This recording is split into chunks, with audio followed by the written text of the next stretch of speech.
வாழ்க வளமுடன். 10ஆம் வகுப்பு சமூக அறிவியல் பாடம் மாணவர்கள் காலாண்டு தேர்வுக்கு ரெடியாகி இருப்பீங்க. உங்களுக்கு 16 பாடங்கள் காலாண்டு தேர்வுக்கு இருக்குது. ஸோ 27ஆம் தேதி உங்களுக்கு காலாண்டு பரீட்சை, சமூக அறிவியல் பரீட்சை, கடைசி பரீட்சை. ஸோ அதில் பார்த்தீங்க அப்படின்னா பொருளியலில் 3 பாடங்கள், குடிமையலில் 3 பாடங்கள், வரலாறில் 5 பாடங்கள், புவியியலில் 5 பாடங்கள், மொத்த பாடங்கள் 16. ஸோ இப்போ ரொம்ப முக்கியமான ஒரு மதிப்பெண் வினாக்களை நம்ம கேட்டு படிக்க இருக்கிறோம். மாணவர்கள் முழுமையாக கேட்டு குறிப்பெடுத்து வச்சு படிங்க. கண்டிப்பாக நீங்களும் சமூக அறிவியல் பாடத்தில் 100க்கு 100 மதிப்பெண்களை பெறலாம். சரிங்களா? உலகளாவிய பொது வழங்கல் முறையை ஏற்றுக்கொண்ட ஒரே மாநிலம் தமிழ்நாடு. உலகளாவிய பொது வழங்கல் முறையை ஏற்றுக்கொண்ட ஒரே மாநிலம் தமிழ்நாடு. சரிங்களா? நெக்ஸ்ட்டு, நீட்டிக்கப்பட்ட உதவி பொதுச் சட்டம் 480 கொண்டு வந்த நாடு அமெரிக்கா. ரொம்ப முக்கியமான ஒரு கேள்வி. டேஸ் இந்தியாவில் தோன்றியதால் உணவு தானிய உற்பத்தியில் தன்னிறைவு பெற வழிவகுத்தது. பசுமை புரட்சி. இதை அடிக்கடி கேட்குறாங்க இந்த கேள்வி. அடுத்து, டேஸ் ஊட்டச்சத்து குறைபாட்டின் முக்கியமான குறியீடு. இதற்கான பதில் இரத்த சோகை. இது அரசு தேர்வில் கேட்டிருக்காங்க. அதுமாதிரி உணவு பாதுகாப்பு சட்டம் இந்திய நாடாளுமன்றத்தால் எப்போது நிறைவேற்றப்பட்டது? 2013. ஸோ மிக முக்கிய ஒரு மதிப்பெண் வினாவிடைகளை நம்ம பார்த்துக்கிட்டு வரோம். ஸோ மாணவர்கள் குறிப்பெடுத்து வச்சு படிங்க. சரிங்களா? அடுத்து ரொம்ப முக்கியமான ஒரு மதிப்பெண் வினா அப்படிங்கும்போது, உலக வர்த்தக அமைப்பின் தலைமையிடம் ஜெனீவா. உலக வர்த்தக அமைப்பின் தலைமையிடம் ஜெனீவா. காட்டின் முதல் சுற்று நடைபெற்ற இடம் ஜெனீவா தான். அதுமாதிரி உலக வர்த்தக அமைப்பின் தலைவர் யார்? தலைமை இயக்குனர். இந்தியா எப்போது டங்கல் திட்டத்தில் கையெழுத்திட்டது?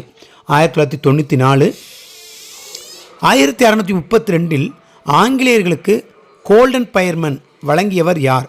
கோல்கொண்டா சுல்தான். அதுமாதிரி இந்திய அரசாங்கத்தில் 1991 அறிமுகப்படுத்தப்பட்டது எது? புதிய பொருளாதார கொள்கை. டேஸால் உலகமயமாக்கல் என்ற பதம் கண்டுபிடிக்கப்பட்டது. பேராசிரியர் தியோடர் லெவிட். ரொம்ப முக்கியமான ஒன்வேர்டு. உலக வர்த்தக அமைப்பு ஒப்பந்தம் எந்த ஆண்டு அமலுக்கு வந்தது? ஜனவரி 1, 1995. ஸோ மிக முக்கிய ஒரு மதிப்பெண் வினாவிடைகளை நம்ம பொருளியல் பகுதியில் பார்த்துக்கிட்டு இருக்கோம்.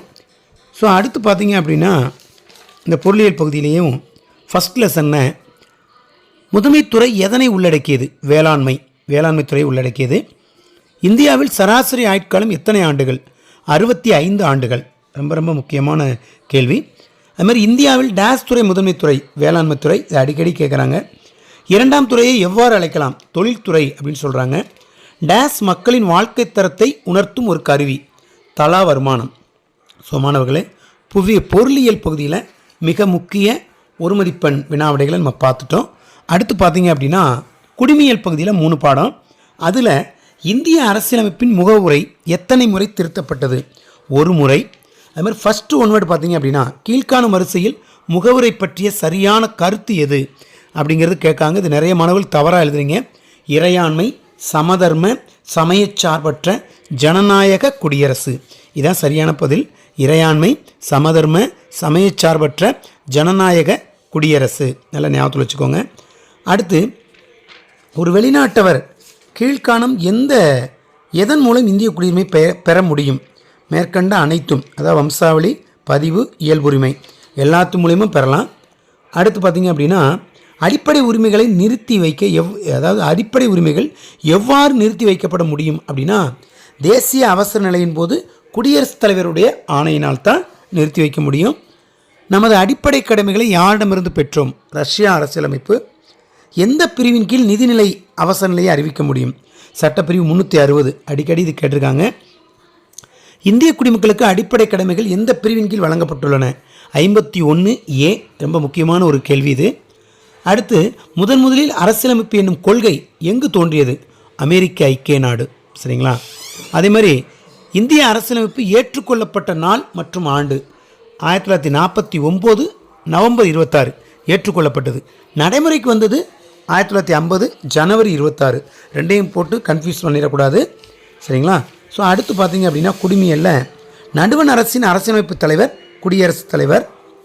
அடுத்து, எந்த விதியின் அடிப்படையில் குடியரசுத் தலைவர் நிதி நெருக்கடி நிலையினை அறிவிக்கிறார்? சட்டப்பிரிவு 360. சரிங்களா? நெக்ஸ்ட்டு பார்த்தீங்கன்னா, உச்சநீதிமன்ற தலைமை நீதிபதி மற்றும் மற்ற நீதிபதிகளை நியமிப்பவர் குடியரசுத் தலைவர். அடிக்கடி கேட்டிருக்காங்க. அடுத்து டேஸ் அலுவல் வழியில் மாநிலங்களவையின் தலைவர் துணை குடியரசுத் தலைவர். ரொம்ப முக்கியமான கேள்வி இந்த கேள்வி. அடுத்து உச்சநீதிமன்ற தலைமை நீதிபதி மற்றும் மற்ற நீதிபதிகள் ஓய்வு பெறும் வயது 65 வயது. ரொம்ப முக்கியமான கேள்வி.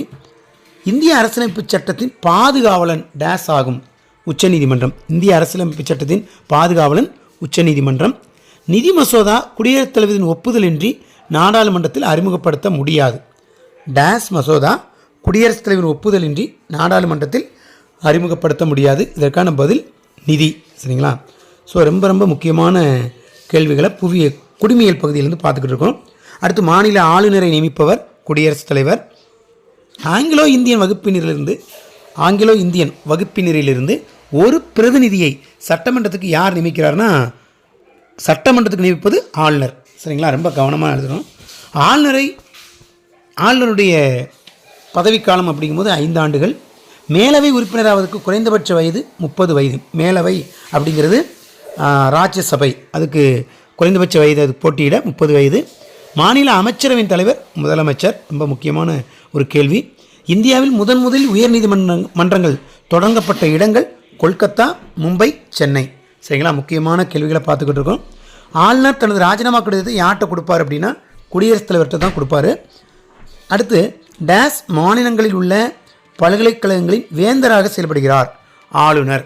ஸோ மாணவர்களே, இந்த பகுதியில் பார்த்தீங்க அப்படின்னா பொருளியல் 3 பாடங்கள், அதே மாதிரி குடிமையியல் 3 பாடத்தினுடைய மிக முக்கிய ஒரு மதிப்பெண் வினாவிடைகளோடு கேட்டு நீங்கள் படிச்சிருப்பீங்கன்னு நினைக்கிறேன். ஸோ நல்லா தெளிவாக குறிப்பெடுத்து வச்சு படிங்க.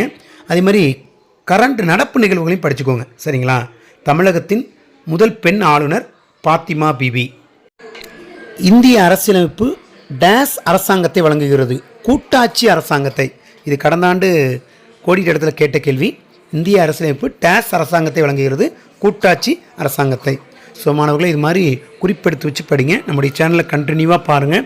அடுத்தடுத்து உங்களுக்கு பதிவுகள் வெளியிடப்படும். இது காலாண்டு தேர்வுக்கு நீங்கள் சமூகவியல் பாடத்தில் 10ஆம் வகுப்பில் அதிக மதிப்பெண்களை எடுப்பதற்கு ஒரு வாய்ப்பாக இருக்கும். ஸோ அடுத்த பதிவில் சந்திப்போம். நம்முடைய சேனலை கண்டினியூவாக மறக்காமல் பாருங்கள். இதுக்கு தனியாக வரைபட பயிற்சி, காலக்கோடு அனைத்துமே உங்களுக்கு கொடுத்துருக்கோம். ஸோ தேவைப்படுவோ ஸ்க்ரீனில் தெரியக்கூடிய நம்பருக்கு கான்டாக்ட் பண்ணுங்கள்.